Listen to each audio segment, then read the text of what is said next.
There are moments in history when silence isn't weakness, it's strategy. When a nation doesn't shout its victories, it builds them quietly, brick by brick. Canada. The world rarely sees it coming, but make no mistake, it's not just playing the game, it's changing it, and now it's winning.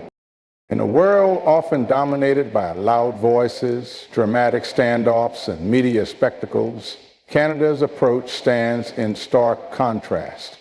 It doesn't push its way to the front of the global stage. It doesn't dominate headlines with threats, ultimatums, or bluster.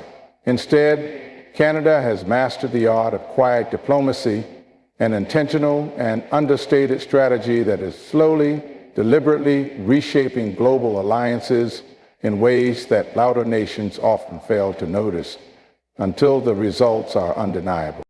Canada understands the value of presence without provocation. Its diplomats rarely speak in absolutes. They listen, they observe, and they move with subtle precision. Whether it's climate talks, trade negotiations, or peacekeeping missions, Canada's role is rarely center stage, but its influence is deeply felt behind closed doors. Its ability to build trust patiently, authentically, makes it a reliable partner to nations both large and small. In an era where many alliances feel transactional, Canada offers something different: consistency, empathy, and quiet strength. This has proven to be a powerful tool in a fractured geopolitical landscape. As tensions rise between traditional superpowers and old alliances strain under the weight of conflicting interests, Canada has quietly positioned itself as a bridge. It doesn't take sides impulsively. Instead, it fosters conversations that others won't. It opens back channels that de-escalate tension, and it earns respect not by force, but by fidelity to principle and clarity of purpose. Look at its relationship with the European Union. While others have walked away from trade agreements or sparked tariff wars, Canada has done the opposite. Through frameworks like CETA, the Comprehensive Economic and Trade Agreement, it has deepened ties with Europe, encouraging free movement of goods, services, and ideas. Not only has this benefited its own economy, but it has also positioned Canada as a transatlantic partner that Europe can trust, especially in times of uncertainty. In the Indo-Pacific, Canada's engagement has been less about posturing and more about participation. Rather than racing to build military presence or economic dominance, it has leaned into collaboration. It has pursued multilateral partnerships with ASEAN nations focused on sustainable development, gender equity, and educational exchange. It's not trying to win the region, it's trying to uplift it. That subtle shift in posture has made it welcome in rooms where louder voices are viewed with suspicion. Then there is Canada's role in humanitarian diplomacy, whether it's supporting refugee resettlement, contributing to global health initiatives, or leading with a strong voice on Indigenous rights in international forums. Canada has earned moral credibility. This kind of influence doesn't show up in military budgets or GDP charts, but it shows up in votes at the UN, in coalitions formed around human rights, and in the quiet admiration of leaders who are looking for allies that reflect their values. It's also worth noting how Canada manages its relationships with larger powers. With the United States, it plays the role of a steady neighbor, close enough to be aligned, independent enough to say no. When U.S. politics swing wildly from one administration to the next, Canada remains grounded. That stability has created a kind of ballast in North American affairs. With China, Canada walks a fine line, holding firm on human rights while maintaining diplomatic channels. It's not easy, but it's deliberate, and it's working in ways that brute force diplomacy often doesn't. Even when tensions flare, as they have in recent years, Canada's approach isn't reactive, it's reflective. When its citizens are detained abroad, when its exports are blocked, when its values are challenged, it doesn't fold, and it doesn't escalate needlessly. It works the channels, it builds coalitions, it applies pressure precisely without spectacle, and over time it gets results. That's the mark of mature diplomacy: quiet, principled, persistent. In the shadow of louder nations, Canada's method might seem modest, but it is anything but weak. Its soft power has grown, its alliances have deepened, its reputation has solidified. And as the world begins to look for leadership that is calm, steady, and solutions-focused, Canada finds itself in an unfamiliar but earned position, not just a participant in the game, but a shaper of its rules. Not because it demanded it, but because it proved it deserved it. In an age defined by rapid technological shifts, climate urgency, and economic volatility, nations are being judged not by how loudly they promise change, but by how effectively they prepare for it.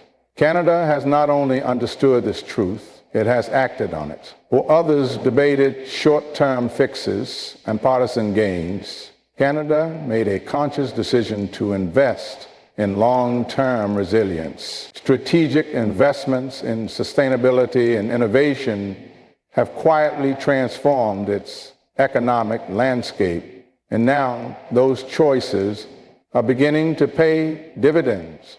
So for that, as people watched the unprecedented birth of AI, Canada didn't wait for global consensus to act on climate change. It took the initiative, embedding sustainability into the heart of its national agenda. From federal policy to provincial programs, the country has prioritized clean energy, green infrastructure, and low-carbon industries. These weren't symbolic gestures. Billions were poured into wind, solar, hydro, and clean tech innovation. As a result, Canada is no longer just a resource-rich nation. It's becoming a renewable energy powerhouse. Provinces like Quebec and British Columbia now generate the vast majority of their power from clean sources, proving that economic growth and environmental responsibility are not mutually exclusive. This shift towards sustainability was matched by a parallel drive in technological innovation. Canada recognized early on that the future belongs to those who build it, so it built ecosystems to support next-generation industries.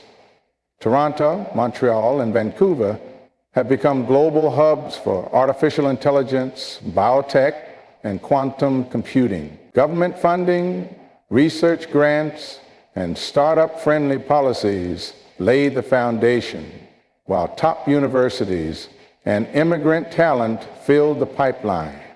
The result? A tech sector that isn't just thriving, it's exporting ideas, talent, and solutions to the world. And it doesn't stop at energy and tech. Canada's agricultural sector is turning toward regenerative practices, using AI and big data to grow more with less. Its automotive industry is transitioning into electric vehicle production powered by investments in battery manufacturing and mineral processing. Even its building codes and city planning now center around sustainability, creating spaces that are cleaner, smarter, and more livable. These investments weren't always popular. They required patience. They required vision. But now, as global markets scramble to decarbonize and automate, Canada finds itself not behind the curve, but ahead of it. Companies are relocating, not because of low taxes or cheap labor, but because Canada offers what few others can: stability, innovation, and a clear path to a greener future. Multinational firms are investing in Canadian clean hydrogen. Tech giants are opening AI labs. Electric vehicle manufacturers are choosing Canadian soil for their new plants. What once seemed like cautious moves are now being recognized as strategic masterstrokes. And there's also a deeper wisdom in how Canada has linked innovation with inclusion. It hasn't treated sustainability as a luxury for the rich or tech as a toy for the elite. Programs have focused on rural broadband expansion, upskilling indigenous communities, and retraining workers from fading industries. The energy transition isn't just about solar panels. It's about social cohesion. It's about giving every Canadian a stake in the future economy. And that, more than anything, is what makes the model work. This fusion of sustainability and innovation has also boosted Canada's standing on the global stage. It is no longer just a peaceful player, it is a practical example. When international bodies debate green finance, Canada isn't merely present, it's offering data, case studies, and scalable solutions. When countries seek guidance on integrating new technology into public services, Canada's digital governance model becomes a reference point. In short, Canada's strategic investments have made it not just relevant, but respected. Of course, challenges remain. No transition is without turbulence. But because Canada laid the groundwork early, it now faces those challenges with tools in hand and momentum on its side. It bet on the long game. It chose the hard path when the easy one seemed tempting. And now the payoff is no longer promise. It's a reality unfolding in every sector, every province, and every global partnership that looks to Canada and sees not just a country, but a blueprint for what's possible. In a world rocked by inflation spikes, trade wars, and market crashes, most economies have responded with urgency, panic, or political theater. But Canada took a different route. It didn't try to outshout the storm. It didn't swing wildly from one extreme to another. Instead, it embraced a calm, measured economic vision, one built on long-term planning, steady leadership, and policy choices grounded in realism rather than reaction. That calm, that deliberate patience has not only weathered volatility, it has transformed it into a series of quiet but significant opportunities. Canada's approach wasn't about making headlines with sweeping reforms or ideological gambles. It was about reinforcing the fundamentals: responsible monetary policy, transparent regulation, prudent public spending. At a time when markets were bracing for chaos, Canada chose clarity. When global economies were pumping artificial stimuli into overheated sectors, Canada tightened where needed, but kept investing in the future. This consistency created a unique kind of confidence, not just among domestic consumers, but within international investors seeking stable ground in an unpredictable world. The Bank of Canada played a pivotal role, navigating interest rate policy with precision, signaling its intentions without surprises, and balancing inflation control with economic support. At the same time, federal and provincial governments collaborated more than they clashed, funneling resources into sectors that wouldn't just survive turbulence, but grow through it: healthcare, green energy, infrastructure, and innovation. And that calm vision meant that when shocks came, Canada didn't crumble, it absorbed, it adapted. One of the key differences was how Canada viewed risk. Where others saw danger, Canada saw redesign. The housing sector, for example, was addressed not just with patches, but with reforms aimed at long-term affordability and urban resilience. Immigration policies were tuned not just for numbers, but for skill gaps and future demographic shifts. While some nations shut doors and tightened borders during economic uncertainty, Canada opened pathways, welcoming talent, families, and entrepreneurs who have since helped expand the country's tax base and workforce. This foresight turned volatility into a talent advantage. Canada became a magnet for global workers disillusioned by chaos elsewhere. from Silicon Valley tech professionals to Eastern European engineers and South Asian students, they came not just for jobs, but for the promise of security. That flow of human capital, carefully managed and socially integrated, became one of Canada's most valuable economic assets. And it happened because the country's vision didn't chase short-term approval. It built long-term capacity. Trade strategy followed the same pattern. Canada didn't retreat into protectionism when global supply chains fractured. It diversified. It forged new trade partnerships across Africa, Asia, and Latin America. It deepened relationships with Europe through CETA and kept its commitments within USMCA while negotiating from a position of principle rather than panic. The result? Export resilience. Even as global trade grew uncertain, Canadian businesses found new markets, new partners, and new supply lines. Small businesses and startups weren't left out of this vision either. Strategic funding programs, incubator networks, and access to clean tech incentives helped local companies grow, even as larger global firms pulled back. In rural and urban areas alike, entrepreneurs found support, not just in dollars, but in dependable frameworks. That kind of business environment doesn't make headlines, but it builds an economy that holds its ground when the winds pick up. Perhaps most impressive has been how this calm vision extended into fiscal strategy. Canada kept its debt to GDP ratio among the lowest in the G7, allowing it to absorb shocks without spiraling. It maintained transparency around public spending, giving citizens a sense of trust, rare in modern democracies where distrust often triggers economic anxiety. And when recovery programs were rolled out, they were targeted, not reckless, trying to sustain, not distort. The payoff? Global credit agencies upgrade outlooks. Foreign direct investment sees Canada not as a fallback, but as a priority. Economic mobility improves at home. And perhaps most crucially, people feel that sense of forward motion, not because they're being sold hope, but because they can see it, touch it, live it. That's what a calm economic vision does. It doesn't chase the fire. It builds the foundation.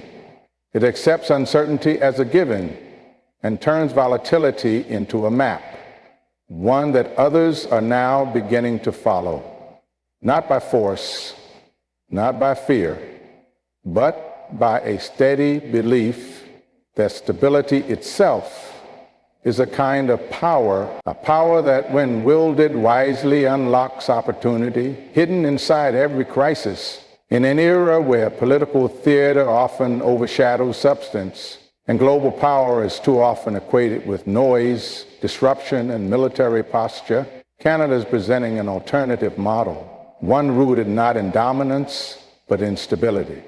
Leadership for Canada is not about asserting authority through force or fear. It's about showing what's possible when a country holds firm to its values, plans with patience, and leads with consistency. This quiet steadiness is not just setting an example, it's redefining what global power looks like in the 21st century. Stability in Canada's case isn't stagnation, it's strategic. It's the kind of balance that allows a country to absorb external shocks without veering off course. While other nations swing wildly with every election cycle, Canada maintains a largely centrist path, one that prioritizes consensus building over confrontation. Its institutions are trusted.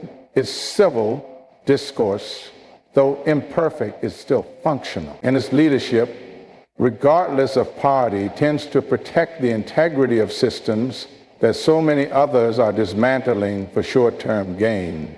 That consistency sends a message to the world.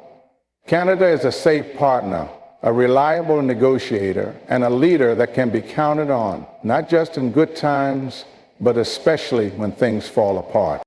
This brand of leadership is rare in today's world. It doesn't demand attention, but it earns influence. When global crises emerge, Canada is often among the first to respond, not with self-congratulation, but with action. Whether it's climate summits, humanitarian aid, or pandemic coordination, Canada's voice is calm, reasoned, and respected. It brings people to the table, it finds common ground, and in doing so, it exercises a form of power that is harder to define, but increasingly vital, the power to unify. Look at how the world is responding to instability. War in Eastern Europe, trade disruptions in Asia, populist waves in the West. In this fractured environment, nations are looking for anchors. Not more noise, not more chaos, but leaders who bring clarity, leaders who bring solutions. And that's where Canada's stability becomes more than a domestic strength. It becomes a global asset. Foreign ministries around the world now view Ottawa not as an afterthought, but as a strategic ally.